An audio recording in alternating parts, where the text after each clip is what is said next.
ফজলির জন্য আরো বেশি উপকারে লাগবে।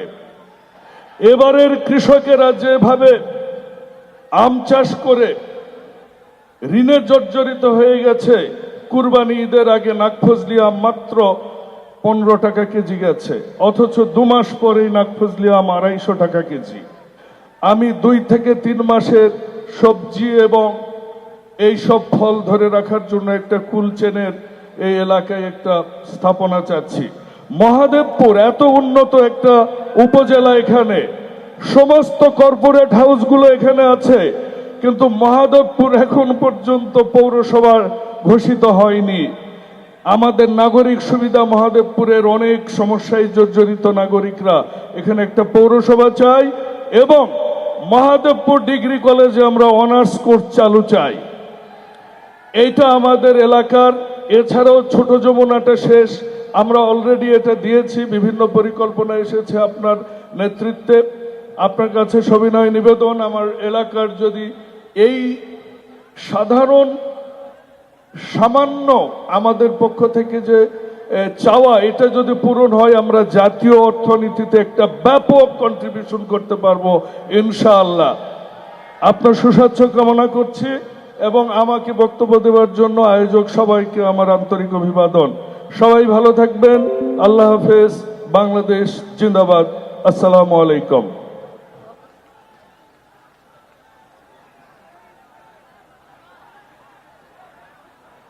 ধন্যবাদ ফজলে হুদা বাবুলকে। এ পর্যায়ে আপনাদের সামনে সংক্ষিপ্ত বক্তব্য নিয়ে আসছেন মান্দা 4 আসনের ধানের শীষের মনোনীত প্রার্থী ডাক্তার একরামুল বাড়ি টিপু। টিপু ভাই।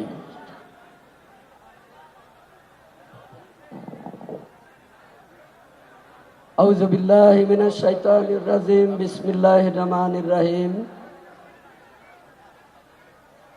নওগাঁর ঐতিহাসিক এই টিম মাঠে আজকের এই নির্বাচনী জনসভার সম্মানিত শ্রদ্ধাভাজন সভাপতি, নওগাঁ জেলা বিএনপির সংগ্রামী সভাপতি জনাব আবু বকর সিদ্দিক নান্নু, আজকে আমাদের মাঝে উপস্থিত হয়ে এই নওগাঁ জয়পুরহাটবাসীকে ধন্য করেছেন। বাংলাদেশের রাষ্ট্রনায়ক, বাংলাদেশের ভবিষ্যৎ যার পরিকল্পনার উপর নির্ভর করছে, আমাদের সেই প্রিয় নেতা, প্রিয় ভাই, বাংলাদেশের 18 কোটি মানুষের প্রাণ প্রিয় নেতৃত্ব, বাংলাদেশ জাতীয়তাবাদী দল বিএনপির মাননীয় চেয়ারম্যান জনাব তারেক রহমান, মঞ্চে উপস্থিত প্রিয় নেতৃবৃন্দ, প্রিয় নওগাঁ এবং জয়পুরহাটবাসী, আপনাদের সকলকে ব্যক্তিগতভাবে আমার পক্ষ থেকে এবং আমার প্রাণ প্রিয় নির্বাচনী এলাকা 49 নওগাঁ 4 মান্দা সংসদীয় আসনের সর্বস্তরের জনসাধারণের পক্ষ থেকে আন্তরিক অভিনন্দন, শুভেচ্ছা এবং সালাম জানাচ্ছি। আসসালামু আলাইকুম ওয়া রাহমাতুল্লাহ। সনাতন ধর্মের ভাই বোনদের জন্য নমস্কার। প্রিয় উপস্থিতি, আজকে আমরা আবেগে আপ্লুত, কথা বলবার ভাষা হারিয়ে ফেলেছি। দীর্ঘদিন পর আমাদের নেতাকে পেয়েছি, আমাদের ভাইকে পেয়েছি, আমাদের আপন জনকে পেয়েছি। আমরা অনেক কথা বলতে চাই, কিন্তু আজকে সেই পরিবেশ এখনো ফিরে আসে নাই। যে লক্ষ্য উদ্দেশ্য নিয়ে এই দীর্ঘ 17-18 বছর ধরে আপনারা আমরা আন্দোলন সংগ্রাম করেছি, 7 সমুদ্র 13 নদীর ওপার হতে আমাদেরকে দিক নির্দেশনা দিয়ে এই আন্দোলন পরিচালনা করেছেন আমাদের নেতা জনাব তারেক রহমান। সেই লক্ষ্যে আমরা এখনো পর্যন্ত পৌঁছাতে পারি নাই ভাইয়েরা আমার। আগামী 12 ফেব্রুয়ারি নির্বাচনের মধ্য দিয়ে আমরা সেই লক্ষ্য অর্জন করতে চাই। এই 18 কোটি মানুষের সেবা করবার দায়িত্ব আমরা দিতে চাই আমাদের নেতা জনাব তারেক রহমানের হাতে। আর যদি সেইটা আমরা করতে সফল হই, তাহলেই আমরা আমাদের লক্ষ্য অর্জন করতে পারবো ভাই ও বোনেরা আমার। প্রিয় উপস্থিতি, এই নওগাঁর মাটি বিএনপির ঘাঁটি, জাতীয়তাবাদের ঘাঁটি। এই নওগাঁর মাটিতে শহীদ রাষ্ট্রপতি জিয়াউর রহমানের পাশ পড়েছে।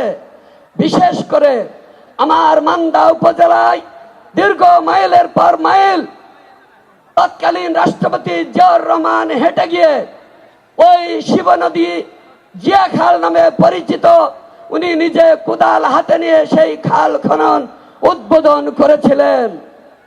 আজকে সেই খাল ভরাট হয়ে গেছে। এই মান্দার মাটিতে আমাদের গণতন্ত্রের মা দেশনেত্রী বেগম খালেদা জিয়া রাজপথে হেঁটে গিয়ে আমাদের অনেক দাবি দাব উনি পূরণ করে দিয়েছিলেন। আপনি নিজেও প্রিয় নেতা মান্দায় গিয়ে এই 30 শয্যার হাসপাতালকে 50 শয্যায় উন্নীত করেছিলেন। আজকে প্রিয় নেতা আপনার কাছে আমাদের মান্দাবাসীর দু একটি দাবির কথা উচ্চারণ করতে চাই। আমি পেশায় চিকিৎসক, তাই সর্বপ্রথমে মান্দার আপামর জনগণের প্রিয় সন্তানেরা, প্রিয় শিশুরা যাতে সুচিকিৎসা পায় তার জন্য আমি আগামীতে আপনি সরকারে গেলে আমরা সরকার গঠন তো করবো ইনশাল্লাহ, আমার মান্দা উপজেলায় একটা স্বতন্ত্র শিশু হাসপাতাল প্রতিষ্ঠা করে দিবেন, এই দাবি এবং অনুরোধ আপনার কাছে রইল। প্রিয় নেতা, যে ছাত্র জনতার গণ অভ্যুত্থানের মধ্য দিয়ে আজকে দেশের এই পট পরিবর্তন হয়েছে, সেই ছাত্রদের জন্য আমি একটা দাবি রাখতে চাই। পরীক্ষার সময়গুলোতে কলেজ স্কুল বন্ধ রেখে বিভিন্ন জায়গায় পরীক্ষা কেন্দ্র স্থাপন করতে হয়, পড়ালেখা ব্যাহত হয়, পরীক্ষার মান একই রকম হয় না। তাই আমি আমার মান্দা উপজেলায় একটা স্বতন্ত্র পরীক্ষা কেন্দ্র নির্মাণ করতে চাই, যেখানে সারা বছর সকল পাবলিক পরীক্ষাগুলো অনুষ্ঠিত হবে, কোনো শিক্ষা প্রতিষ্ঠান বন্ধ রাখতে হবে না। এই দাবিটুকু আপনি সদয় বিবেচনা করবেন। আমার মান্দা উপজেলা 2 ভাগে বিভক্ত করেছে আত্রাই নদী। আত্রাই নদীর উপর একটি সেতু দিয়ে আপনি পার হয়ে এসেছেন, কিন্তু মূল উপজেলা সদরকে বিচ্ছিন্ন করেছে। এই উপজেলার অর্ধেক অংশ থেকে একটি মাত্র ব্রিজ হলে 14টি ইউনিয়ন একযোগে একত্রিত হতে পারে, সংযোগ স্থাপিত হতে পারে। তাই আত্রাই নদীর উপর উপজেলা সদরে একটি বড় সেতু নির্মাণ করে দেবেন, এই অনুরোধ আপনার কাছে রইল। 1971 সালের মহান মুক্তিযুদ্ধের সময়ে আমাদের ঐতিহাসিক পাকুড়িয়ায় একই দিনে 128 জন মানুষকে গুলি করে হত্যা করেছিল পাক বাহিনী। সেই ঐতিহাসিক পাকুড়িয়ার বধ্যভূমিতে একটা স্মৃতি জাদুঘর, মুক্তিযুদ্ধের স্মৃতি জাদুঘর আপনি নির্মাণ করে দেবেন, এইটা মান্দাবাসীর প্রাণের দাবি। আমি আর একটি দাবি করে শেষ করতে চাই। আমাদের দেশের কৃষকরা এখনো হাল চাষ করে, গরু দিয়ে বলদ দিয়ে হাল চাষ করে। সেই গবাদি পশুর অসুখ বিসুখ হলে অন্ধকারে চিকিৎসা দেয় পশু চিকিৎসকরা, পরীক্ষা নিরীক্ষার কোনো ব্যবস্থা নেই। তাই আমি সর্বস্তরের কৃষকদের গবাদি পশুর সুচিকিৎসার স্বার্থে একটা ল্যাবরেটরি স্থাপনের জন্য আপনার কাছে বিনীত অনুরোধ জানাতে চাই। আর শেষ কথা হলো এই, কৃষি প্রধান এই বাংলাদেশে আমাদের মা দেশনেত্রী বেগম খালেদা জিয়া 1991 পূর্বে 5,000 টাকার কৃষি ঋণ সুদ সহ মওকুফ দিয়েছিলেন, ঘোষণা দিয়ে পরে মওকুফ করেছিলেন। 10,000 টাকার কৃষি ঋণের সুদ মওকুফ করে দিয়েছিলেন। বিগত 17 বছরের ফ্যাসিস্টদের সময় মানুষ অর্থনৈতিকভাবে ধ্বংসপ্রাপ্ত হয়েছে। তাই কৃষকদের 10,000 টাকার কৃষি ঋণ দয়া করে সুদ সহ মওকুফের একটা ঘোষণা দিয়ে মান্দাবাসী তথা দেশবাসীকে চিরকৃতজ্ঞতা পাশে আবদ্ধ করবেন, এই আহ্বান রেখে আপনার সুস্বাস্থ্য মঙ্গল দীর্ঘায়ু কামনা করে আমি সংক্ষেপে কথা এখানে শেষ করলাম। আল্লাহ হাফেজ। বাংলাদেশ জিন্দাবাদ, বাংলাদেশ জাতীয়তাবাদী দল জিন্দাবাদ। শহীদ জিয়া অমর হোক, দেশ নেত্রী বেগম খালেদা জিয়া অমর হোক। আগামী দিনের আমাদের রাষ্ট্রনায়ক জনাব তারেক রহমান জিন্দাবাদ জিন্দাবাদ জিন্দাবাদ। সবাইকে ধন্যবাদ। আসসালামু আলাইকুম। ধন্যবাদ ডাক্তার একরামুল বারী টিপু ভাইকে। এ পর্যায়ে আপনাদের সামনে সংক্ষিপ্ত বক্তব্য নিয়ে আসছেন আত্রাই রায়নগরের মাটি মানুষের নেতা, বিএনপির মনোনীত প্রার্থী শেখ রেজাউল ইসলাম রেজু।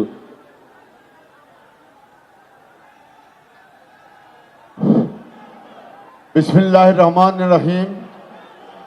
আজকের এই নির্বাচনী জনসভার আমাদের সবার প্রিয় দীর্ঘ প্রতীক্ষিত এই অঞ্চলের মানুষ, যাকে দীর্ঘদিন দেখতে পারেনি, তার কথা শুনতে পারেনি, সেই নেতা আমাদের দলের চেয়ারম্যান জনাব তারেক রহমান। উপস্থিত আছেন নওগাঁ জেলা কেন্দ্রীয় নেতৃবৃন্দ, নওগাঁ জেলা নেতৃবৃন্দ এবং জয়পুরহাটের নেতৃবৃন্দ। উপস্থিত নওগাঁ অঞ্চলের মানুষ, সবাইকে জানাই সালাম, আসসালামু আলাইকুম। প্রিয় ভাইরা, আজকে আমরা একটা কল্পনার জগৎ থেকে বাস্তবে রূপ নিয়েছি। এখানে ফ্যাসিস্ট এবং তাদের দোসররা বলতো যে আমাদের প্রাণপ্রিয় নেতাকে আমরা আর কখনো দেখতে পাবো না, সে বাংলাদেশের মাটিতে আসবে না। দীর্ঘ 17-18 বছর ধরে উনি প্রবাসে থেকে হাজার হাজার মাইল দূরে থেকে আমাদের নেতৃত্ব দিয়েছেন এবং দলকে আগের যে কোনো সময় চেয়ে আরো বেগবান রেখেছেন। এই জন্যে আমরা সবাই আজকে বাস্তবে এই নেতাকে দেখতে পেয়ে কৃতজ্ঞতা প্রকাশ করছি এবং আল্লাহর কাছে শুকরিয়া আদায় করি। প্রিয় নেতা, আজকে আমাদের আত্রাই রায়নগর 51 নওগাঁ 6 এই আসনে আত্রাইটা নিম্ন অঞ্চল এবং বন্যা কবলিত এলাকা, এবং এইখানে আমাদের বন্যা নিয়ন্ত্রণের জন্য প্রয়োজনীয় সব ব্যবস্থা করা প্রয়োজন। একই সঙ্গে রায়নগর এবং আত্রাই অনেক কমিউনিটি ক্লিনিক যেগুলো ব্যবহার করে যায় না, বন্ধ আছে, ডাক্তার নেই। এখানে সংস্কার করে ডাক্তার, প্রয়োজনীয় সংখ্যক ডাক্তার দেওয়া প্রয়োজন। প্রিয় নেতা, আপনার অবগতির জন্য আরও জানাই যে আত্রাই এবং রায়নগর এইখানে আমাদের হসপিটাল আছে ঠিক, কিন্তু প্রয়োজনীয় সংখ্যক এইখানে আমাদের যন্ত্রপাতি এবং আমাদের যে রুগীর বর্তমানে যে শয্যা সংখ্যা সেইটা বৃদ্ধি করা খুবই প্রয়োজন। এবং পাশাপাশি আত্রা এবং রায়নগরকে একটি আঞ্চলিক মহাসড়ক আছে, এইটা 4 লেন করা প্রয়োজন। এইটার আংশিক কাজ হয়ে আছে রায়নগর পর্যন্ত এবং এইখানে কোনো জমি অধিগ্রহণ করতে হবে না, পাশে রেলওয়ের জমি। এই জমির উপর দিয়ে রায়নগরকে আমরা নাটোরকে আমরা সংযুক্ত করতে পারলে আমাদের ঢাকার রাজধানীর প্রায় 60 কিলোমিটার পর কমে যাবে। এইটার দিকে আগামী দিনে ইনশাল্লাহ বিএনপি রাষ্ট্রীয় ক্ষমতায় যাবে এবং আপনি রাষ্ট্রপ্রধান হবেন। তখন এই জিনিসগুলো আপনার কাছে আজকে দাবি রেখে গেলাম। আরও দাবি আছে যেগুলো প্রথম দিনে বলতে চাই না। আমাদের প্রয়োজন আজকে সম্মিলিতভাবে দেশে একটি বিএনপি সরকার আগামী দিনে রাষ্ট্রীয় ক্ষমতায় যে জন্য আসে, ধানের শীষের পক্ষে সারা দেশে কাজ করতে হবে। সুতরাং আজকে আমি এই পর্যন্তই শেষ করছি। আবার সবার সঙ্গে দেখা হবে। প্রিয় নেতা, আপনি ভালো থাকুন, আমাদেরকে নেতৃত্ব দিন এবং আগামী দিনে দেশের কর্ণধার হবেন, যার দিকে মানুষ চেয়ে আছে। এই বলে আমি শেষ করছি। খোদা হাফেজ। বাংলাদেশ জিন্দাবাদ। শহীদ জিয়া অমর হোক, খালেদা জিয়া অমর হোক, তারেক রহমান জিন্দাবাদ। সবাইকে ধন্যবাদ। আসসালামু আলাইকুম। ধন্যবাদ শেখ রেজুল ইসলাম রেজু ভাইকে। এ পর্যায়ে আপনাদের সামনে সংক্ষিপ্ত বক্তব্য নিয়ে আসছেন কালাই, খেতলাল, আক্কেলপুর, জয়পুরহাট 2 আসনের বিএনপির মনোনীত প্রার্থী আব্দুল বারিক ভাইকে তার বক্তব্য রাখার জন্য আহ্বান করছি।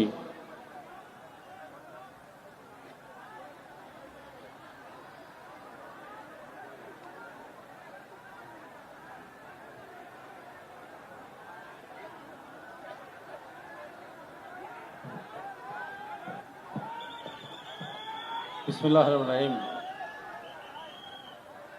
আজকে নওগাঁর এই বিশাল জনসভায় উপস্থিত মাননীয় প্রধান অতিথি, বিএনপির মাননীয় চেয়ারম্যান, আমার পরম শ্রদ্ধাস্পদ জনাব তারেক রহমান, উপস্থিত এই জনসভার সম্মানিত সভাপতি, নওগাঁ এবং জয়পুরহাট জেলার বিএনপি অঙ্গ সংগঠনের সম্মানিত নেতৃবৃন্দ,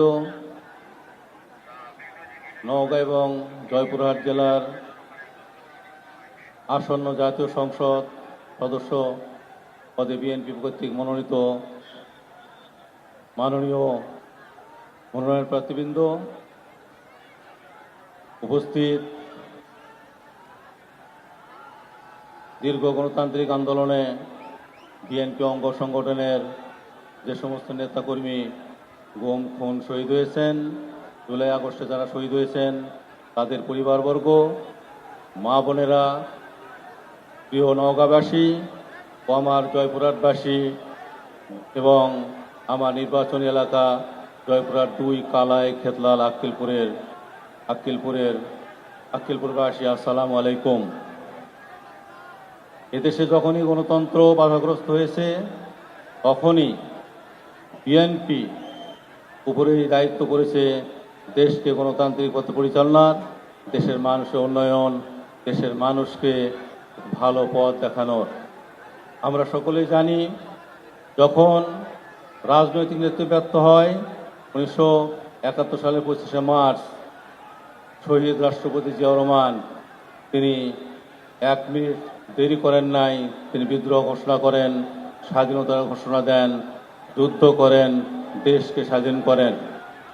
আবার যখন 1975 সালের 7 নভেম্বর সিপাহী জনতার বিপ্লবের মধ্য দিয়ে ওনাকে যখন মানুষ রাষ্ট্রীয় দায়িত্ব প্রদান করেন, সেই দায়িত্ব উনি সততা, নিষ্ঠা এবং অত্যন্ত দক্ষতার সাথে পালন করেন। এ দেশকে একটি তলাবিহীন ঝুড়ি থেকে বিশ্বের মানচিত্রে মর্যাদাবান জাতি হিসেবে প্রতিষ্ঠিত করেন। তিনি এদেশে এই পল্লী বিদ্যুৎ তারা দেওয়া, বিদেশে শ্রমিক পাঠানো, বিদেশে গার্মেন্টসের শুরু, মাটির নিচ থেকে পানি তুলে জমি আবাদ, কৃষি বিপ্লব, সবুজ বিপ্লব, যে বিষয়গুলো দিয়ে আজকে বাংলাদেশের অর্থনীতি সচল আছে, বাংলাদেশ চলছে। জাতীয় আন্তর্জাতিক ষড়যন্ত্রে তাকে নির্মমভাবে তাকে শহীদ করা হয়। তার আত্মার প্রতি মাগফিরাত কামনা করি, তার প্রতি শ্রদ্ধা জানাই। তারই হাত ধরে আমাদের মা দেশ নেত্রী এবং খালেদা জিয়া স্বৈরতন্ত্রের বিরুদ্ধে আন্দোলন করেন। 1990 স্বৈর পতনের পর উনি রাষ্ট্রীয় দায়িত্ব আসেন এবং উনি দেশে গণতন্ত্র প্রতিষ্ঠা করেন। উনি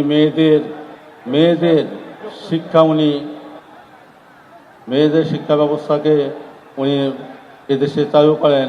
আমি তার আত্মার প্রতি শ্রদ্ধা জানাই।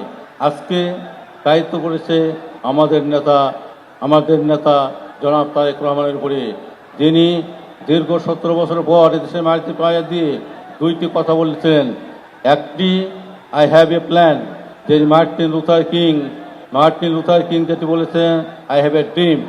আরেকটি কথা বলছেন, রসুল আদর্শে তিনি এই দেশ পরিচালনা করবেন।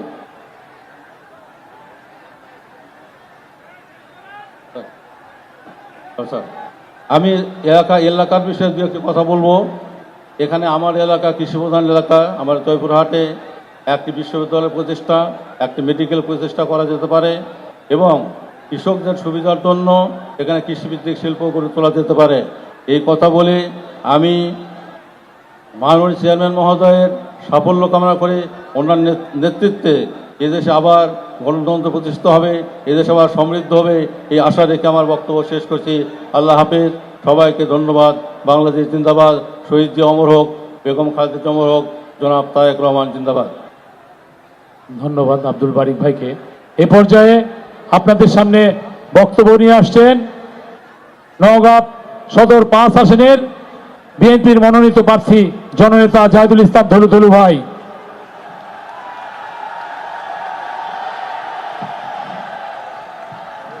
বিসমিল্লাহির রহমানির রহিম। আজকের সারা বাংলাদেশের নাই নওগাঁয় ত্রয়োদশ জাতীয় সংসদ নির্বাচনে এই নির্বাচনী জনসভায় নওগাঁ জেলা এবং জয়পুরহাট জেলার এই অনুষ্ঠানে আজকের যিনি মধ্যমণি দীর্ঘদিন অপেক্ষার পর নওগাঁয় পদার্পণ করেছেন। প্রায় এই মাঠেই আজ থেকে 22 বছর আগে আমাদের নেতা বিএনপি চেয়ারম্যান জনাব তারেক রহমান এই মাঠেই উনি মিটিং করে গিয়েছিলেন। আজকে 22 বছর পর নওগাঁর মানুষ দীর্ঘ অপেক্ষার পর তাকে দেখার জন্যে, ওনার কথা শোনার জন্যে আজকে এখানে দীর্ঘক্ষণ ধরে অপেক্ষা করছেন। প্রিয় নেতা, আজকের এই অনুষ্ঠানের সভাপতি জনাব আবু বকর সিদ্দিক নান্ন, নওগাঁ জেলা বিএনপির সভাপতি। প্রিয় নেতা, নওগাঁর মাটি বিএনপির ঘাঁটি। ইনশাল্লাহ আপনাকে এইটুকু আশ্বাস দিতে চাই, নওগাঁ জেলার ইনশাল্লাহ প্রতিটি আসনই আমরা আপনার হাতে তুলে দিতে চাই। নওগাঁর মানুষের যে মৌলিক যে দাবি, দীর্ঘদিন ধরে নওগাঁর যে যানজটের সমস্যা, সেই সমস্যাটা সমাধানের লক্ষ্যে নওগাঁ শহরের ভিতর দিয়ে যে রাস্তাটি গিয়েছে সেই রাস্তায় 4 লেন করতে হবে। এইটা নওগাঁ মানুষের সকলের দাবি। আজকে নওগাঁয় আমাদের বিগত 2005 সালে নওগাঁয় আপনি এখানে এসে আপনার সাথে কথা হয়েছিল নওগাঁয় গ্যাস দেওয়ার ব্যাপারে।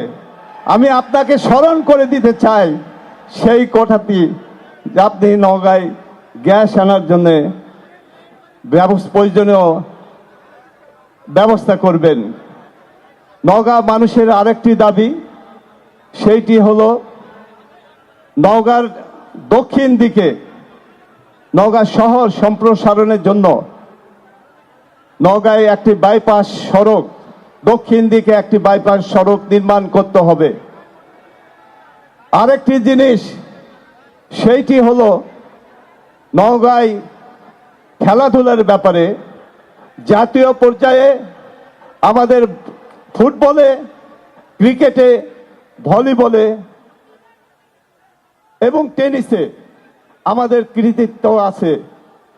আমরা আশা করি নওগাঁর যে স্টেডিয়াম, খুব সংকীর্ণ স্টেডিয়াম, এই স্টেডিয়ামটি একটি পূর্ণাঙ্গ স্টেডিয়াম করার জন্য নওগাঁবাসীর একটি দাবি, যেখানে নওগাঁর বিপদগামী ছেলেরা তারা মাদকের পথ থেকে ফিরে আসার একটা বড় মাধ্যম এই নওগাঁ স্টেডিয়ামকে সম্প্রসারণ করলে সেইটি সম্ভব হবে।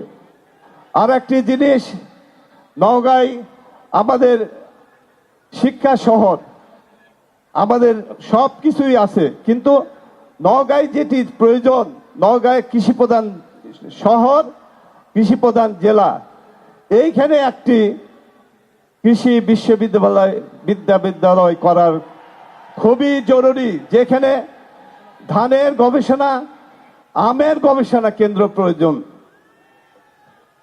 প্রিয় নেতা, নওগাঁর মানুষ সব সময় বিএনপির পক্ষে, ধানের শীষের পক্ষে। আমরা আশা করব আপনি আমাদের এই কথাগুলো, এই দাবিগুলো আল্লাহ যদি সবকিছু ঠিকঠাক রাখে, আপনি রাষ্ট্র ক্ষমতায় গেলে এই দাবিগুলি পূরণ করবেন, এই আশা রেখে আজকের সকলের এইখানে উপস্থিত হয়ে আমাদের এই জনসভাকে সাফল্যমণ্ডিত করার জন্য আমার পক্ষ থেকে সকলকে অভিনন্দন এবং ধন্যবাদ জানিয়ে আমার বক্তব্য শেষ করছি। ধন্যবাদ সবাইকে। ধন্যবাদ জাহিদুল ইসলাম দুলু ভাইকে। এ পর্যায়ে আপনাদের সামনে বক্তব্য নিয়ে আসছেন ধামইরহাট পতিতলা নওগাঁ 2 আসনের বিএনপির মনোনীত ধানের শীষের প্রার্থী জননেতা শামসুজ্জোহা খান জোয়া ভাই।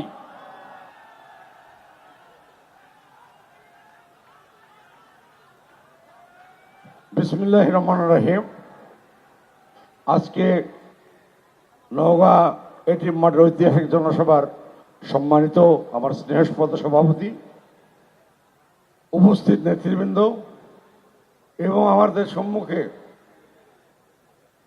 যার অপেক্ষায় সারা দিন ধরে আমরা অপেক্ষা করছি, আমাদের প্রিয় নেতা জনাব তারেক রহমান, মাননীয় চেয়ারপারসন বাংলাদেশ জাতীয়তাবাদী দল বিএনপি। মাননীয় চেয়ারপারসন এখানে উপস্থিত, আপনারা অস্থির হয়ে গেছেন, তাই আমি কোনো বক্তব্য দিব না। আমরা আজকে এখানে এসেছি মাননীয় চেয়ারম্যান সাহেবের দুটো কথা শোনার জন্য। মাননীয় চেয়ারম্যান সাহেব দুটো কথা শোনার জন্য মাননীয় চেয়ারম্যান সাহেবকে আমি আশ্বস্ত করতে চাই, আমার নির্বাচন এলাকা ধামইরহাট নওগাঁ 2 পতিতলা এই আসন সহ ইনশাআল্লাহ নওগাঁ জয়পুরহাটের 8টি আসনই আমরা আপনাকে উপহার দিব। মাননীয় চেয়ারম্যান অনেকে দাবি দেওয়া করছে, যার জন্য মনটা স্থির থাকতে পারলো না। আমি কয়েকটা কথা বলবো। আমার এলাকার সর্বস্তরের জনগণের দাবি, নদী খাল বিল পুনর্খনন করে কৃষিকে আরো এগিয়ে নিয়ে যেতে হবে। 2 নম্বর দাবি, আমার এলাকায় 2টা কলেজ আছে, একটা বিশ্ববিদ্যালয় কলেজ আর ধামইরহাট বিশ্ববিদ্যালয় কলেজ হয় নাই। নজিপুর বিশ্ববিদ্যালয় কলেজে মাত্র কয়েকটি সাবজেক্ট আর ধামইরহাটে নাই। আমার আকুল আবেদন, আপনি যদি এই দেশের প্রধানমন্ত্রী হন, আমরা যদি আল্লাহর রহমতে ক্ষমতায় যেতে পারি, ইনশাআল্লাহ এই 2টি কলেজের দিকে আপনি নজর দিবেন। 3 নম্বর, আমি ফজলে হুদার সাথে একমত। আমনুরা থেকে আক্কেল পর্যন্ত রেল লাইন দিলে আমাদের কৃষি প্রধান এলাকা, আমাদের লোকেরা অনেক উপকার হবে। ওই ঢাকা কারওয়ান বাজারে যে ফলাফলগুলো যায়, আমাদের যে ফসলগুলো যায়, খরচ একেবারেই নিচে নেমে আসবে। দয়া করে বিষয়টা আপনি ক্ষমতায় গেলে দেখবেন।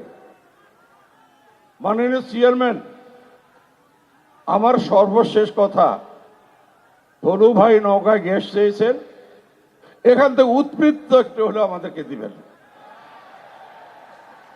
আর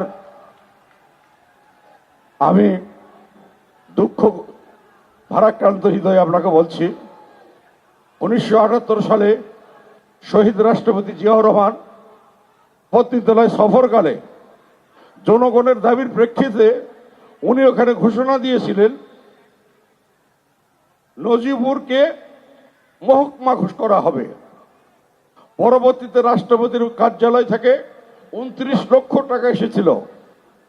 তারপর আততায়ীর গুলিতে নিহত হওয়ার পর ওই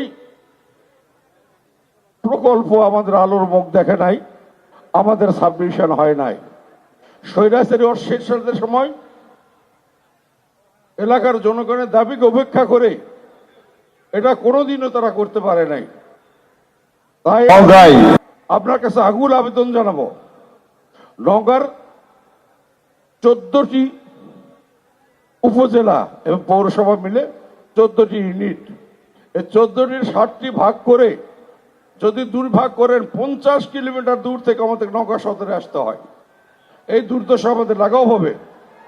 শহীদ রাষ্ট্রপতি জিয়া রহমানের ওনার যে ঘোষণা, এই ঘোষণা আপনি বাস্তবায়ন করবেন এ আশা রেখে আপনার সুস্বাস্থ্য, দীর্ঘায়ু, মঙ্গল কামনা এবং পারিবারিক জীবন আপনার সুখময় হোক এই বলে বিদায় নিচ্ছি। আল্লাহ হাফেজ। বাংলাদেশ জিন্দাবাদ। ধন্যবাদ শামসুজ্জোহা খান ভাইকে। এ পর্যায়ে আপনাদের সামনে মূল্যবান বক্তব্য নিয়ে আসছেন দীর্ঘক্ষণ ধরে যে মানুষটির জন্য আপনারা অপেক্ষা করছেন।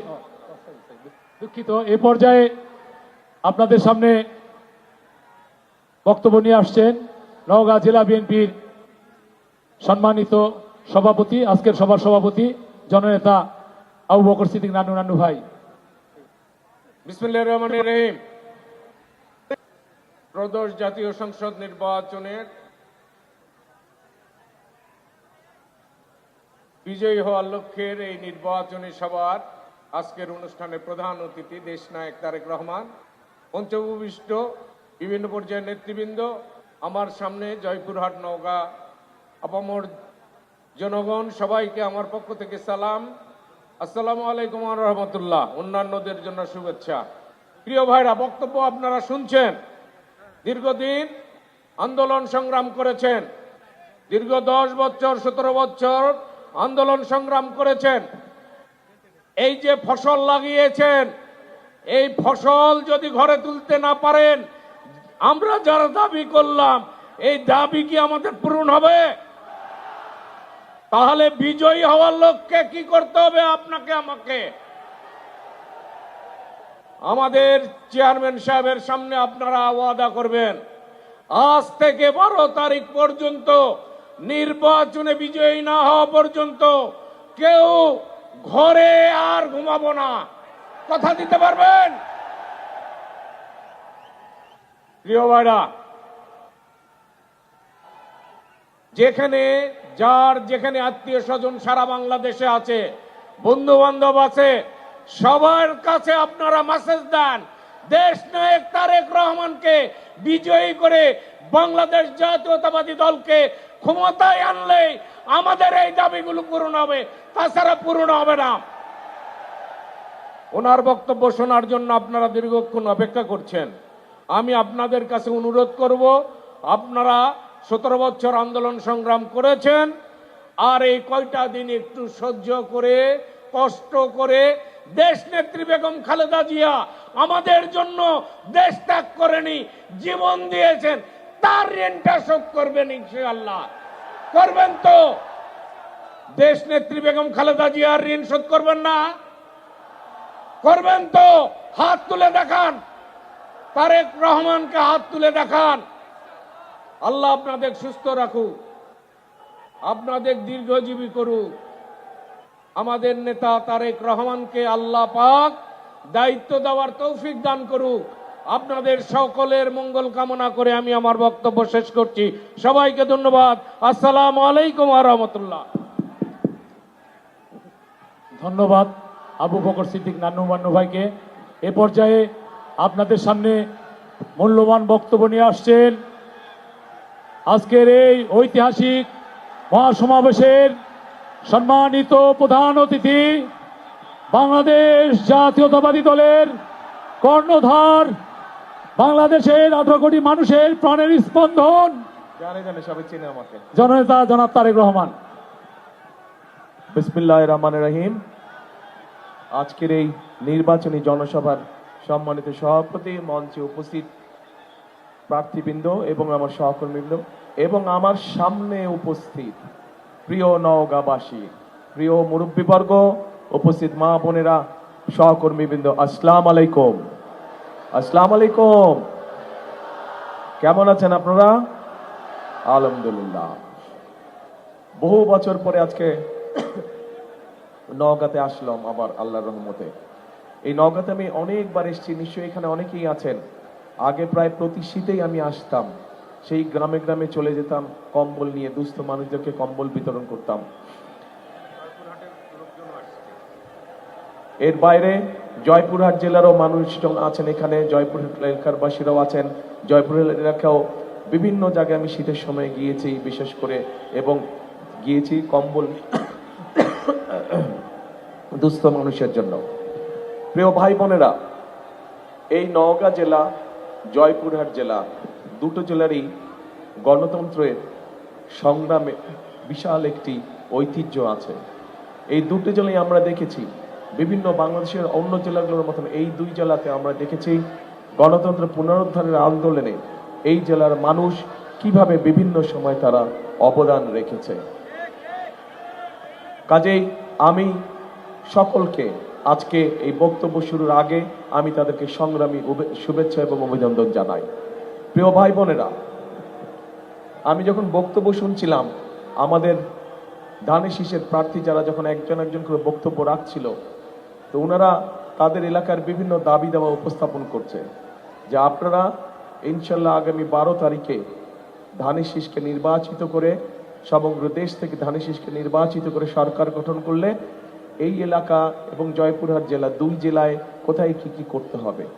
তা আমি বসে বসে চিন্তা করছিলাম, আমি তো এই দেশে 17 বছর থাকতে পারিনি, তাহলে এই দেশে আমার দেখা সম্ভব হয়নি, কিন্তু আপনারা তো ছিলেন, তাহলে গত 17 বছর হলোটা কি দেশে?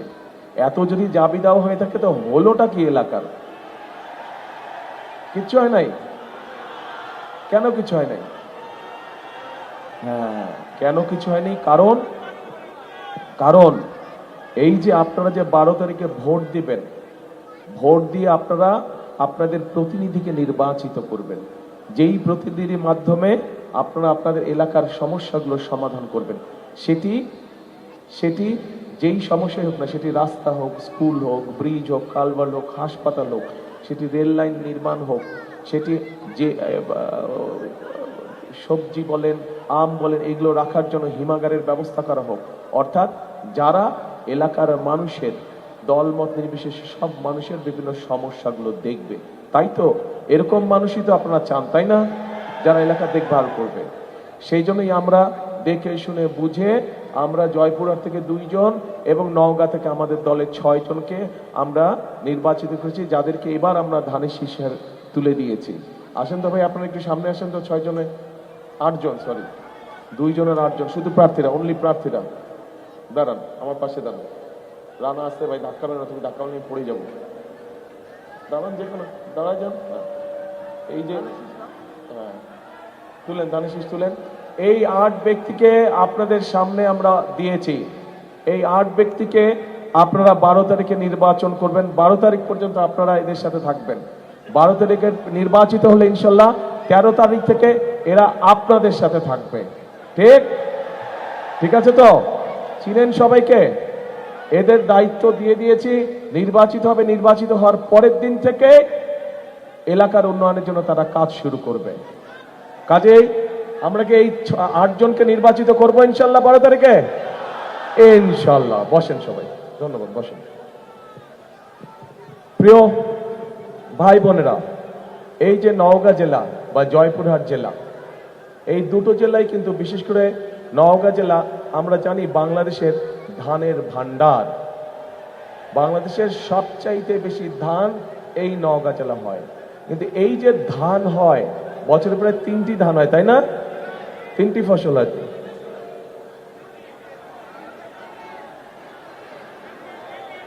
1 2 3, তাই তো কইলাম ভাই, আমি তো 1 2 3 বলছি। হ্যাঁ, 3। এই যে 3টা হয়, এটা কবে থেকে হলো? এটা শহীদ জিয়াউর রহমানের সময় থেকে এটা শুরু হলো।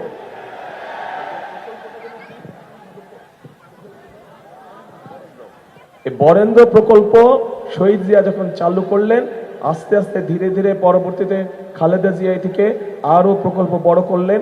এইটার অংশ হিসাবে আস্তে আস্তে কৃষকরা পানি পেল এবং এখানে ধান উৎপাদন হলো। বছরে 3টা ধান উৎপাদন, এবং নওগাঁ বাংলাদেশের সবচেয়ে বড় ধান ভান্ডারে পরিণত হলো।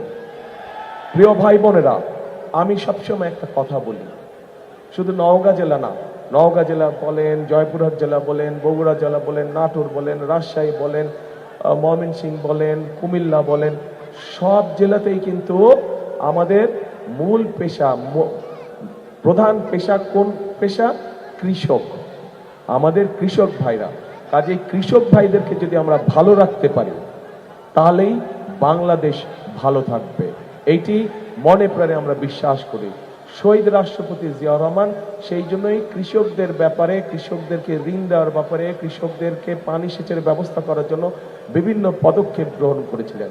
এখানে অনেক মুরব্বী আছেন, এখানে অনেক কৃষক আছেন, মুরব্বী কৃষক আছেন। আপনাদের মনে আছে দেশনেত্রী খালেদা জিয়া যখন প্রথমবার সরকার গঠন করলেন তখন উনি 5,000 টাকা পর্যন্ত কৃষি লোন সব উনি মওকুফ করে দিয়েছিলেন। 10,000 টাকা পর্যন্ত কৃষি ঋণের সুদ মওকুফ করে দিয়েছিলেন। এখানে একজন আমাদের সদস্য, একজন প্রার্থী, উনি দাবি করে দিয়েছেন যে, একটি দাবি তুলেছেন যে আগামীতে ইনশাল্লাহ আমরা সরকার গঠন করলে 10,000 টাকা পর্যন্ত কৃষি ঋণ মওকুফ করে, বলছে না? আজকে সকালেই আমি রাজশাহীতে ঘোষণা দিয়েছি ইনশাল্লাহ বিএনপি সরকার গঠন করলে এখন এই মুহূর্তে যেই সকল কৃষক ভাইদের 10,000 টাকা পর্যন্ত ঋণ আছে, কৃষি ঋণ আছে, আমরা সেই ঋণ সুদ সহ পুরাটা মওকুফ করব ইনশাল্লাহ। প্রিয় ভাই বোনেরা, শুধু ঋণই আমরা মওকুফ করব না, এর মধ্যে নিশ্চয়ই কম বেশি সবাই জানেন কৃষক ভাইদের জন্য আমরা আরেকটি পরিকল্পনা গ্রহণ করেছি। সেটি হচ্ছে যে কৃষক ভাইদের, সারা বাংলাদেশের সকল কৃষক ভাইদের কাছে আমরা একটি কার্ড দিব, কৃষক কার্ড নাম। এই কার্ডটির নাম কৃষক কার্ড। শুনছেন? এর মধ্যে কৃষক কার্ড। এইটি আমরা ধীরে ধীরে, একবারে তো পারবো না, ধীরে ধীরে আমাদেরকে যেতে হবে। কিন্তু সব রকম প্রান্তিক কৃষক বলেন, ক্ষুদ্র কৃষক বলেন, মাঝারি কৃষক বলেন, বৃহত্তর কৃষক বলেন, সব কৃষক ভাইদের হাতে আমরা আস্তে আস্তে এই কৃষি কার্ডটা পৌঁছে দেব। এখন এই কৃষি কার্ড দিয়ে কি হবে? এই কৃষি কার্ডটা যখন তার কাছে পৌঁছবে তখন এই কৃষি কার্ডের মাধ্যমে আমরা সেই কৃষক ভাইয়ের অন্তত একটি ফসলের, সে যদি আলু চাষ করে অথবা পেঁয়াজ চাষ করে বা যেটাই সে চাষ করুক না কেন, যেটাই করুক, একটি সিজনের একটি ফসলের, তার একটি ফসলের যাবতীয় বীজ, সার, কীটনাশক, তার যেটা একদম প্রয়োজন সেটি আমরা তার কাছে পৌঁছে দেওয়ার চেষ্টা করব, যাতে করে, এবং এটা কয়েক বছর চলবে, যাতে করে ধীরে ধীরে সেই কৃষক ভাইটা একটা শক্ত অর্থনৈতিক মেরুদণ্ডের উপরে দাঁড়াতে পারে, তার অর্থনৈতিক ভিত্তি যাতে শক্ত হয়। শুধু এটাই নয়, এই কৃষক কার্ডের মাধ্যমে তার জন্য কৃষি ঋণ পেতে সুবিধা হবে। এই কৃষক কার্ডের মাধ্যমে হঠাৎ ঝড় বৃষ্টি বন্যা কিছু হলে যদি ফসল নষ্ট হয়ে যায় তখন সে কৃষি বিমার থেকে, বিমা যেটি হবে ফসলের, সেই বিমার টাকাটা পেতে তার জন্য সুবিধা হবে। কাজে আমরা কৃষক ভাইদের জন্য এই পরিকল্পনা গ্রহণ করেছি। এখন আমাকে বলেন, এই এলাকার এবং জয়পুরহাটের মানুষ, ম্যাক্সিমাম মানুষ কৃষিকার্যের সাথে জড়িত। এই যে কথাটা বললাম, এই কাজটা যদি আমরা করি, আপনারা কি মনে করেন কৃষক ভাইদের ভালো হবে? কি পিছনে তো দেখি না, পিছনে কি বলে ভালো হবে? আচ্ছা, ঠিক আছে। এখন তাহলে কি এটা করব? আমরা এই পরিকল্পনা বাস্তবায়ন করব? আচ্ছা, ইনশাল্লাহ। কিন্তু আমরা বাস্তবায়ন করার আগে আপনাদের একটা পরিকল্পনা আছে, ওটা আমি পরে জানছি। এরপরে আসেন, এরপরে এইখানে ধানের পাশাপাশি অন্যান্য অনেক শাকসবজি হয়, আম হয়, রাজশাহীতে হয়, এখানে হয়, এই অঞ্চলে প্রচুর হয়। কিন্তু একটা সমস্যা আছে যে অনেক সময় এগুলার হিমাগার পাওয়া যায় না। আমটা যে রাখবে, কৃষক রাখবে, তারপরে 2 দিন রেখে যদি 3 দিনের দিন ঢাকায় নিয়ে যাবে, এটা রাখার জায়গা নাই। আর ঢাকায় নিয়ে যেতে যেই সমস্যা, এই যে রেলের যেই সমস্যা, মানে ট্রাকের যেই সমস্যা, এটা আমরা ওয়াকিফাল আছি এই ব্যাপারে। এবং কৃষকদের খরচ যাতে কম হয়, ইনশাল্লাহ রেলের ব্যবস্থাটার প্রতি আমরা নজর দিব, যাতে করে রেল লাইন তৈরি করার মাধ্যমে শুধু কৃষিজাত পণ্যই নয়, একই সাথে মানুষও যাতে কম খরচে যেতে পারে, সেই ব্যবস্থা ইনশাল্লাহ আমরা করব। প্রিয় ভাই বোনেরা, আমাদের পরিকল্পনার মধ্যে আরেকটি পরিকল্পনা আছে।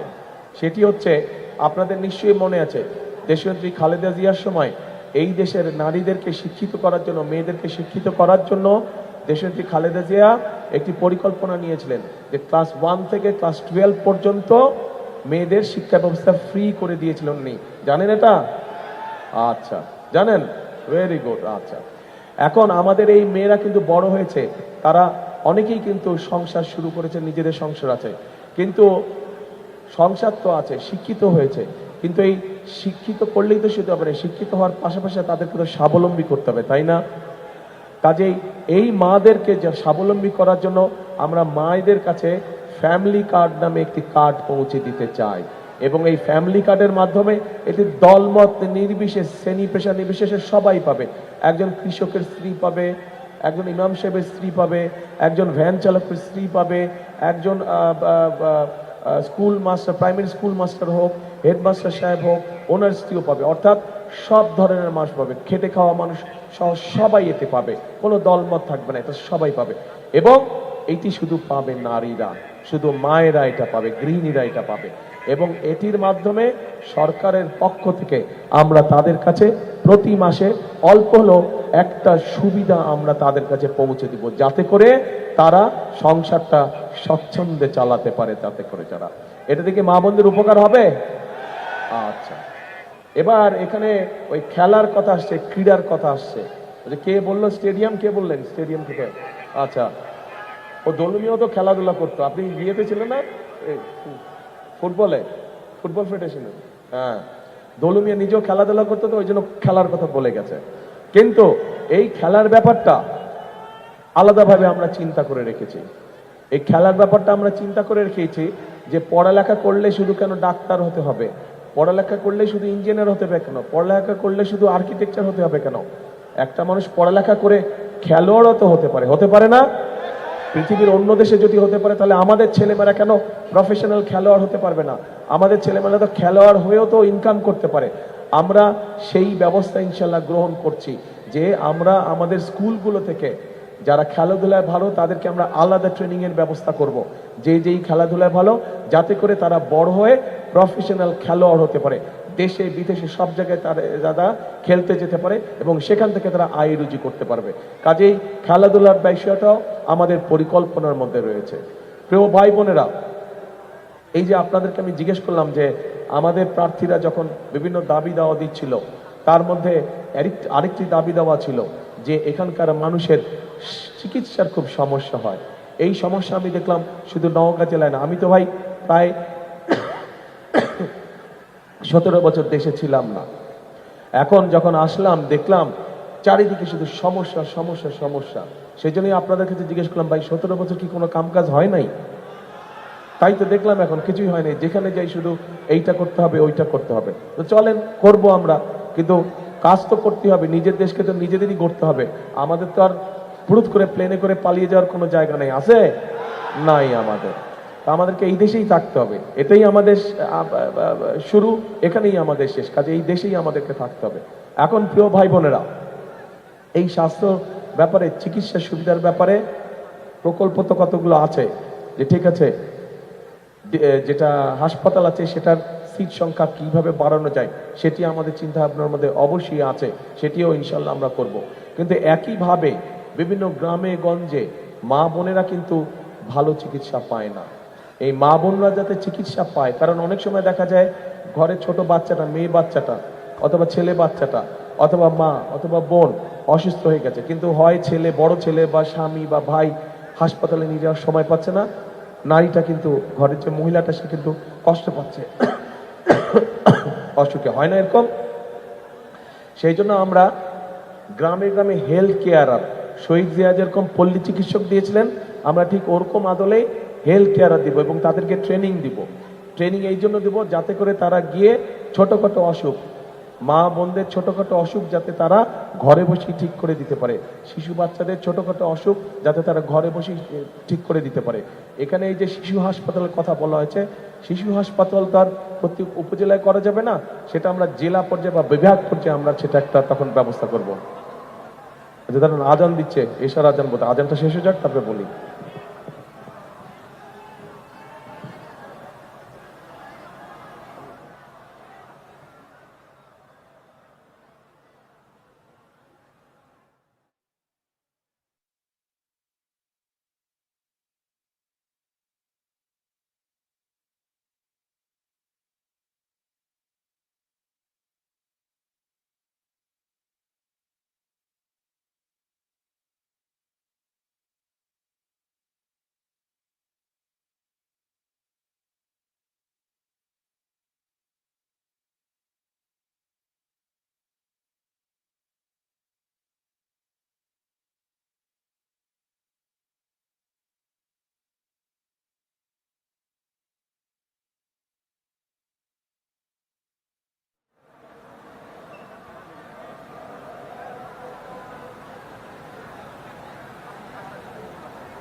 এখন এই চিকিৎসকরা গিয়ে ঘরে ঘরে মা বোনদেরকে চিকিৎসা দিবে, যাতে তারা ঘরে বসেই চিকিৎসা পেতে পারে।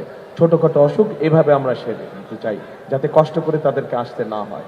প্রিয় ভাই বোনেরা, আমরা আরেকটা কাজ করতে চাই, সেটা হচ্ছে যে দেখেন, আমরা এই এলাকায় সহ সারা বাংলাদেশে বহু আমাদের শিক্ষিত ছেলে মেয়ে আছে, কিন্তু এই ছেলে মেয়েগুলো শিক্ষিত, কিন্তু বেচারারা যেভাবেই হোক কর্মসংস্থানের ব্যবস্থা করতে পারছে না। বিভিন্ন রকম কর্মসংস্থান তারা করতে পারে, কিন্তু কর্মসংস্থানের জায়গা নেই। এই এলাকাটা যেহেতু একটি কৃষি অঞ্চল, এই নওগাঁ বলি আমরা, জয়পুরহাট বলি আমরা, আরও যেগুলো আমাদের রাজশাহী আছে, এগুলো কৃষি অঞ্চল। আমরা পরিকল্পনা গ্রহণ করেছি যে কৃষি সংক্রান্ত যেগুলো মিল ফ্যাক্টরি আছে, যারা কৃষি সংক্রান্ত কৃষি পণ্য নিয়ে যারা মিল ফ্যাক্টরি করবে, তাদেরকে আমরা বিশেষভাবে সহায়তা প্রদান করব, যাতে করে তাদের মিল ফ্যাক্টরিগুলোতে এই অঞ্চলের মানুষের, এই অঞ্চলের ছেলেমেয়েদের যাতে কর্মসংস্থানের ব্যবস্থা হয়। এভাবে করে আমরা কর্মসংস্থান তৈরি করতে চাচ্ছি।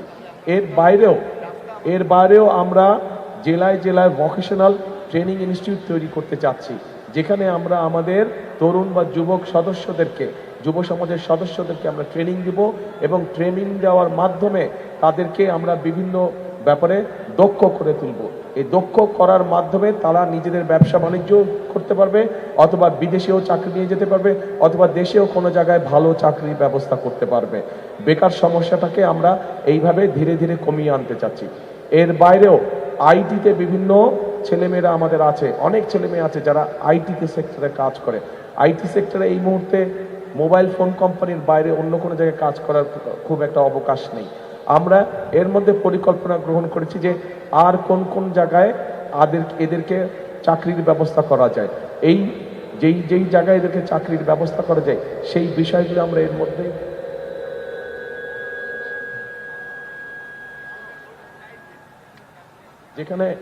যেখানে যেই জায়গাগুলো আছে, সেমিকন্ডাক্টর তৈরি করা, সফটওয়্যার তৈরি করা, এই বিষয়গুলোর উপর আমরা ট্রেনিং দিব। এই বিষয় সংক্রান্ত যে কোম্পানিগুলো আছে তাদের সাথে এরই মধ্যে আমাদের কিছু কথাবার্তা হয়েছে, তারাও উৎসাহ প্রকাশ করেছে যে তারা বাংলাদেশে আসবে, বাংলাদেশে বিনিয়োগ করবে, যার ফলে আমরা আমাদের বহু তরুণ যারা আইটিতে যারা দক্ষ, সেই ছেলে মেয়েদেরকে আমরা কর্মসংস্থানের ব্যবস্থা করে দিতে পারবো। প্রিয় ভাই বোনেরা, এখানে আইটিতে কাজ করে কে কে দেখি? অনেক ছেলে আছে তো, নতুন ইয়াং ছেলে মেয়ে আছে। আইটিতে কারা কাজ করে? হাত তুলে দেখি। ও বাবা, আচ্ছা ঠিক আছে, ধন্যবাদ। আচ্ছা, তো এখন এই যে বিভিন্ন শ্রেণী পেশার মানুষের ব্যাপারে আমরা সিদ্ধান্ত নিয়েছি যে কিভাবে আমরা সুন্দরভাবে প্রত্যেকের জন্য কাজ করব, এবং কিভাবে আমরা দেশটাকে সামনে এগিয়ে নিয়ে যাব। এর ভিতরে আরেকটা শ্রেণীর মানুষ আছে, যেই শ্রেণীর মানুষটা আমাদের জন্ম থেকে মৃত্যু পর্যন্ত আমাদের সাথে থাকে। তারা আমাদের বিভিন্ন সময় বিভিন্ন উপদেশ দেয়। অর্থাৎ তারা কারা? তারা হচ্ছে আমাদের বিভিন্ন মসজিদ, মাদ্রাসা, খতিব সাহেবরা, ইমাম সাহেবরা, মুয়াজ্জিম সাহেবরা সহ অন্য ধর্মের যে সকল ধর্মীয় প্রধান আছেন, সেই সকল মানুষেরা। এখন এই মানুষগুলোকে আমরা দেখেছি অনেকেই এদের মধ্যে অনেক কষ্টে থাকেন। সেই জন্য এই মানুষগুলোকে, অর্থাৎ ইসলাম ধর্মে যারা মসজিদ মাদ্রাসার খতিব সাহেব আছে, মুয়াজ্জিম সাহেব আছে, ইমাম সাহেব আছে সহ অন্য ধর্মেরও যারা ধর্মগুরু আছেন, তাদেরকে প্রতি মাসে আমরা সরকারের পক্ষ থেকে একটা সম্মানের ব্যবস্থা করব ইনশাআল্লাহ, যাতে করে তারা একটা সম্মানজনক জীবনযাপন করতে পারে। প্রিয় ভাই বোনেরা, এখন কথা হচ্ছে যে এই কাজগুলো তো আমরা করব, এখানে যেই দাবি দাওয়াগুলো দিয়েছেন সেগুলাও করব। তার বাইরে আমাদের নিজের যেগুলো পরিকল্পনা আছে যে ইনশাআল্লাহ সরকার গঠন করলে আমরা সেই দাবিগুলো বাস্তবায়ন করব, আস্তে আস্তে কাজগুলো শুরু করব। কিন্তু এই কাজগুলো করতে হলে তো আরেকটা কাজ আছে, যেই কাজটা করতে হবে। বলেন তো কি কাজ? এগুলো তো আমরা করব, যেগুলো দাবি দাওয়া দিলেন বা আমি যেগুলো বললাম, কিন্তু আপনাদের একটা কাজ আছে। হ্যাঁ,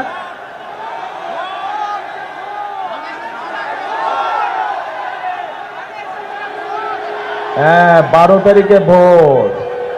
এই ভোটে ধানের শীষকে জয়যুক্ত করতে হবে। কারণ এক মিনিট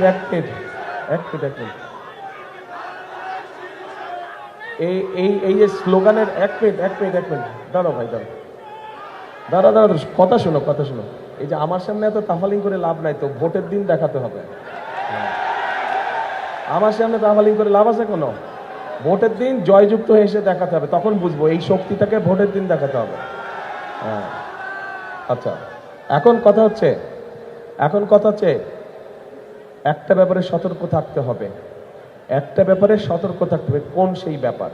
এই যে মঞ্চের, এই মঞ্চের পাশে ছোট্ট একটা মঞ্চ আছে, মঞ্চে কিছু মানুষ বসে আছে এবং তাদের পিছনে একটা ব্যানার আছে। ওই ব্যানারটায় লেখা আছে গুম খুন জুলাই আগস্টের আন্দোলনে আহত শহীদ পরিবার। কথাটার অর্থ বুঝেছেন আপনারা? অর্থাৎ এই মানুষগুলো যে বসে আছে সেটি বিগত 16 বছরের আন্দোলন সহ এই জুলাই আগস্ট মাসে যে আন্দোলন ছিল, সেখানে এই মানুষগুলো তাদের আপনজনদেরকে কাউকে না কেউকে হারিয়েছে, গুম খুনের শিকার হয়েছে, অথবা নিজে কেউ আহত হয়েছে সেই জুলাই আন্দোলন সহ এই কত লম্বা আন্দোলনের সময়। এখন যেই মানুষগুলো শহীদ হয়েছে, যেই মানুষগুলো আহত হয়েছে, এই মানুষগুলো ত্যাগের তো একটা মূল্য থাকতে হবে, তাই না? এখন এই মানুষগুলো কার বিরুদ্ধে আন্দোলন করেছিল, কিসের বিরুদ্ধে? ওই যে আপনারা 12 তারিখে যে ভোট দিবেন, ওই ভোটের অধিকার আপনাদের কাছ থেকে, বাংলাদেশের মানুষের কাছ থেকে এক পক্ষ কেড়ে নিয়েছিল এবং তাদের বিরুদ্ধে আন্দোলন করতে গিয়েই এই পরিবারগুলো তাদের আপনজনদেরকে হারিয়েছে অথবা বিভিন্নভাবে নিজেরাও নির্যাতিত হয়েছে, অত্যাচারের শিকার হয়েছে। এখন প্রিয় ভাই বোনেরা, ওই ষড়যন্ত্র কিন্তু এখন শেষ হয়নি। একটা তো পালিয়ে গিয়েছে দেশ থেকে, একটা তো পালিয়ে গেছে, কিন্তু আরেকটা পক্ষ আছে যারা, এই দুই পক্ষ আবার আগে থেকে একসাথেই ছিল। এই দুই পক্ষ কিন্তু বিভিন্ন সময় একসাথেই ছিল, তলে তলে একসাথেই ছিল। গত 16 বছরেও আপনারা মাঠে ঘাটে কত পেয়েছেন আন্দোলন সংগ্রামে, তাদেরকে কোথাও ছিল না, ওই ভিতরে ভিতরে কিন্তু তাদের সাথেই ছিল এরা। আচ্ছা, তো এখন এরা আবার ষড়যন্ত্র শুরু করেছে বিভিন্ন রকম। এখন আপনাদেরকে চোখ কান খোলা রাখতে হবে, আপনাদেরকে চোখ কান খোলা রাখতে হবে যাতে ষড়যন্ত্র করে আপনাদের ভোট এদিক ওদিক না করে। ব্যালট বাক্স পাহারা দিতে হবে। 2008 সালে কি হয়েছিল মনে আছে? 2008 সালে কিন্তু ওই যে ম্যাজিক দেখে না, ম্যাজিক এই আছে এই নাই, ওই খালি বক্স দেখায় ভরা বক্স দেখা দিচ্ছে, তারপরে মনে আছে 2008 সালের ঘটনা? কাজে এই ব্যাপারে সতর্ক থাকতে হবে আপনাদেরকে, ঠিক আছে? এই ব্যাপারে সতর্ক থাকতে হবে আপনাদেরকে। এখন যে ভোট যে দিতে যাবেন, সব জায়গায় আমি এই কথাটা বলি, যাবেন কখন ভোট দিতে? কি বলে? তাহাজ্জুদ, রাইট, এই তো, তাহলে মেসেজ আসছে সবার কাছে, খবর পৌঁছেছে, গুড। হ্যাঁ, এইবার ভোটের দিন তাহাজ্জুদ পড়তে উঠতে হবে। তাহাজ্জুদ পড়ে সবাইকে, তাহাজ্জুদ পড়া শেষ হলে যার যার ভোট কেন্দ্রে সবাইকে নিয়ে যেতে হবে, গিয়ে মুসলমান ভাই বোনেরা ওখানে জামাত আদায় করবেন, আর অন্য ধর্মের ভাই বোনেরা আছে যারা, তাদেরকেও সাথে নিয়ে যাবেন, তারা তাদের ধর্মীয় অনুষ্ঠান পালন করবে, করে ভোট কেন্দ্রের সামনে বসে থাকবেন। যেই 7টার সময় ভোট কেন্দ্র খুলবে, সাথে সাথে ভোট দেওয়া আরম্ভ করবেন, ঠিক আছে? আর খেয়াল রাখবেন এই যারা ষড়যন্ত্র করছে, এরা আবার ওই যে 8 সালের মতন আরেকটা ষড়যন্ত্র করছে। ওই যে এটা আমরা, এই ষড়যন্ত্র আমরা ওই যে এই তথাকথিত যে আমির নির্বাচন, তারপর নিশিরাতের নির্বাচন, তখনও আমরা দেখেছি যে লাইন দিয়ে থাকে কিন্তু লাইন আগায় না। দেখছেন না এই চিত্র? মনে আছে এই কিছুদিন আগেই তো ভোট কেন্দ্রের সামনে লাইন, কিন্তু লাইন আর নড়ে চড়ে না রা বাবা। কাজে এইগুলা ব্যাপারে সতর্ক থাকতে হবে যে লাইন নড়ে না কেন, আর ভিতরে ওইদিকে সিল মারা শুরু হয়ে গেছে। কাজে এইগুলা ব্যাপারে সকলকে আপনাদের সতর্ক থাকতে হবে প্রিয় ভাই বোনেরা।